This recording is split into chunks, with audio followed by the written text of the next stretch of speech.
Malo tau lava mai, this is Pacific Waves from RNZ Pacific. I'm Susana Suisuki. Coming up. If we save the Pacific, we save the world. The UN head issues climate SOS at Pacific Leaders Meeting in Tonga. Also, rebuild begins after deadly flooding in Papua New Guinea. And later on, it's very concerning for me and a lot of my people. I know we're going to hear it bang, bang, bang, boom, boom, boom. Guam land rights battle continues ahead of proposed US long-range missile testing. The UN Secretary-General Antonio Guterres has issued an SOS to save our seas. Mr. Guterres spoke at the Pacific Islands Forum in Tonga this morning. Lydia Lewis was at the press conference. Malulele, Lydia, what were the key points he made? He made some strong one-liners, but nothing necessarily that we haven't heard before. Antonio Guterres has been a strong advocate for climate justice, and in his press conference earlier today, he said that fossil fuels are cooking the planet, the ocean is overflowing, and months after month, sea temperatures shatter records. So again, some really strong comments ahead of COP29 in November. He's also called for the global community to advance a fast and fair phase out of fossil fuels. And he fell short, though, of a couple of questions from media. One journalist asked him whether or not Australia needs to do more. He kind of talked around the question a bit and said that everybody needs to reduce fossil fuels. And Taiwan has been steadily losing allies, with Nauru being the latest in the Pacific to drop ties in January of this year. You spoke with Kiribasa's head of delegation. Why the shift? The minister heading the Kiribati delegation says China is just like any other development partner to Kiribati. He was straight up and he said, our shift to China is to follow the world. He also told me that the government's decision to re-establish bilateral relations with China has so far proved beneficial. And I understand New Caledonia's ongoing political troubles are at the fore. What's the latest, Lydia? Well, the Troika has met today, but it's yet to finalise its next steps. The Troika is made up of the past, present and future forum chairs, and they were supposed to travel to Noumea ahead of this meeting to gather information from all sides to present to the rest of the Pacific leaders. That was postponed after allegations that France was trying to hijack the mission, which was originally requested by New Caledonia President Louis Marpole. So a lot to unpick here in Tonga. New Zealand's Foreign Minister Winston Peters is also weighed in. He's met with President Marpole. This was what he had to say at his final press conference before Prime Minister Christopher Luxon arrives. Before we all make up our mind individually, why don't we have a decent, sound, logical discussion where we all make up our mind collectively with one thing in mind, not our country's ego, not our personal egos, but the long-term solution for New Caledonia. Meanwhile, the French ambassador to the Pacific has been meeting with many officials late into the night here in Tonga to make her case, and she maintains that France has always been open to dialogue. French Polynesia's president says France made 3 mistakes which led to the perfect storm in New Caledonia. Lydia Lewis asked Muay Thai Brotherson what he makes of the French state's handling of the political crisis so far. Well, of course, I stand with the people of New Caledonia, and from every side of life. We've been witnessing the events from French Polynesia, and we are already seeing people coming to our country from New Caledonia, fleeing the events. Some Polynesians that were established there for many generations who have decided to come back home, and some people from New Caledonia that are not Polynesians that also have decided to move away from those events. What do you make of the French state's handling of the political crisis so far? Well, I think it has unfortunately proven inefficient. Right after the second referendum, I was then a member of the French Parliament, and many of us tried to warn the French government not to go ahead with the third referendum, knowing that the Kanak people were into mourning, and mourning in Kanaki has a very special meaning. It takes weeks and they were supposed to be campaigning during that morning time, and we knew that it wasn't going to take place and that they would not participate in the third referendum. So the first major, I think, error from the French government was to maintain that third referendum. And then following up, there was the nomination of Sonia Baques, who is, of course, of the wanting segregation. Exactly, wanting segregation and against the FLNKS, nominated as minister in the French government. That was the second mistake. And then the third mistake was, of course, the pushing for the change of the eligibility criteria for the voting in New Caledonia. And that was the perfect storm coming. But we won, everyone, a long time ago. And France maintains that referendum, that third and final referendum, it was the right time and that it stands. Well, that's, of course, their perspective on things, but how can you consider a referendum where 51% of the population didn't participate relevant? Especially a self-determination referendum. It was not something mundane. And also,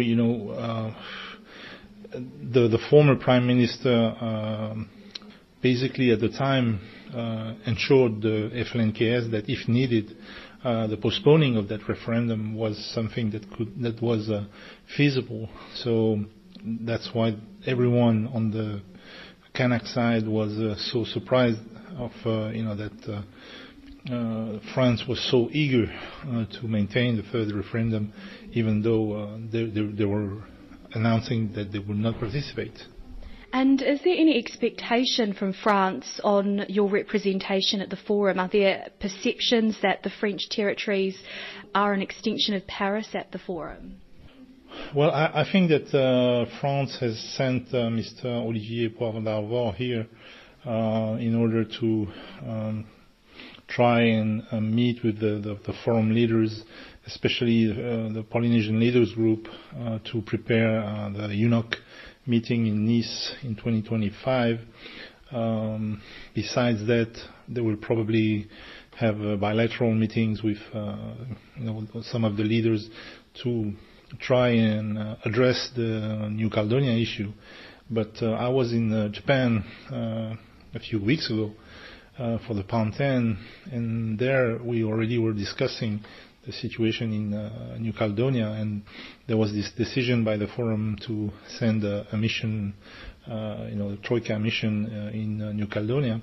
I have yet to discuss with my friend Louis Mapou about why that mission was postponed, because I heard that it was upon request of the FLNKS. So I have to make that clear, because I'm not clear at the time why the decision was made to postpone that mission. But I still think that mission is relevant, because it would give, I would say, everyone an external, non-biased perspective on what's happening in New Caledonia. And given it took so long to get back on the UN list, do you hope, or can you envision, French Polynesia's independence or self-determination in your lifetime? Do you hope that that's your legacy? Well, it's not something that I don't know. Maybe I'll see it in my lifetime, but I'd rather, have I would say, successful independence for my grandchildren than seeing, something that has been hasted, and it takes time, and we have to prepare ourselves, because the state of our economy and the state of our society, as we speak today, has been totally, I would say, overturned, because when the nuclear tests arrived in French Polynesia, the economy was turned upside down. Our society was also totally changed. The The Papua New Guinea province of Morobe has been inundated over the past several months, culminating in severe flooding that has taken lives and swept away key bridges. The Post-Courier reports there have been 3 deaths, with 2 caught by a landslide and 1 person washed away. Our PNG correspondent Scott Whitey told Don Wiseman about the damage that has been done to a major bridge linking Lae to the regional airport, Nadzab. Yeah, it's been an unusual 3-4 months. We've had an unprecedented amount of rain, and it's affected the bridges and the roads. There's been severe damage to one bridge that's connected between Lae and the Nadzab airport, so traffic has been affected. That portion of the bridge has broken off altogether as of last night. So works crews have been working on it for the last 3 days, and 10 o'clock last night they got access fixed so trucks can cross, but there's also this remaining risk of heavy rains because it's still raining. We've been lucky to have just one good day of sunshine. That's today. More rain is expected tomorrow and onwards. There are other bridges that have been washed away outside of Lae City, so we're just having the works team assessing that damage and reporting back to Port Moresby on it. Do we know what the impact has been on the community? It's affected food supply and the ability of people to bring food into the city to sell at their markets. There's also been instances where the cost of services and the cost of goods have increased temporarily, as is usually the case when transport is disrupted. When you say that there's a bridge over the Yalu River, yes. It's a Bailey Bridge, is it? No, it's a permanent bridge. It's been there for years. There's roadworks going on. They're going to replace it, but the one side of it has eroded so much that the rains have taken it off. So it could go itself? Yes. What sort of help is the national government providing? That part of the road is part of ongoing road work, so that they're upgrading the road into a 4-lane highway. So that bridge is due to be replaced anyway, but it's the only one that gives access to the airport. So the airport's been very quiet for some time? Yes, for the last 3 days. In Guam, the battle for land rights continue ahead of proposed long-range missile testing in December. The Missile Defense Agency has backtracked on the overall number of landowners potentially being impacted from hundreds to dozens. Property owner and Chamorro Nation chief, Tony Sabalan, who is also a disabled veteran, says he's been fighting for access to his land for 45 years. It'd be a lot easier just take away their nuclear and all their bombs and their military forces and leave Guam in peace. He says across the decades he's been held at gunpoint and detained by the military for attempting to access his property. It's not being developed because the military restrict us in everything. They won't give us water, they won't give us power, they close the road at any time they want. So, they just really literally abuse us in every possible way. Guam's Bureau of Statistics and Plans, Matthew Snubbs, says landowners can afford the disruptions which are proposed to happen across 8 days every year for the next decade. These are people with private beaches. You know what I mean? We're not looking at a poor housing community, you know what I mean? Or, people that are being kicked out of their homes that, they're private beach. It's not They located it in a place that would have essentially the least amount of impact.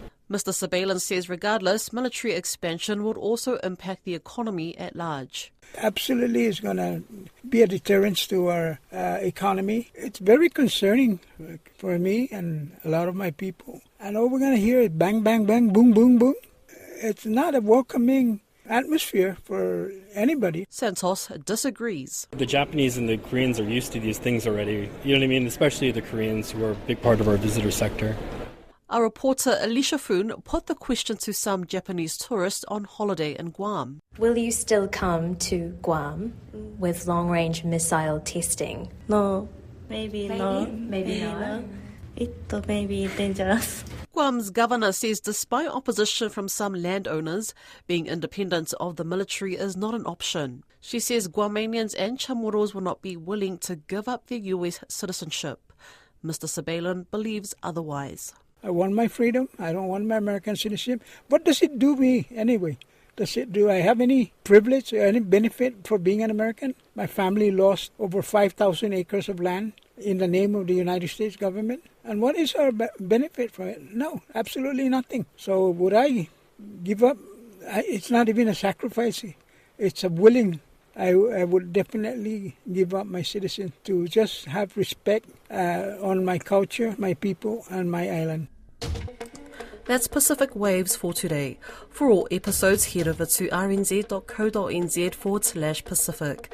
We're also on Spotify, Apple and iHeartRadio. From myself and the RNZ Pacific team, tofa soifua.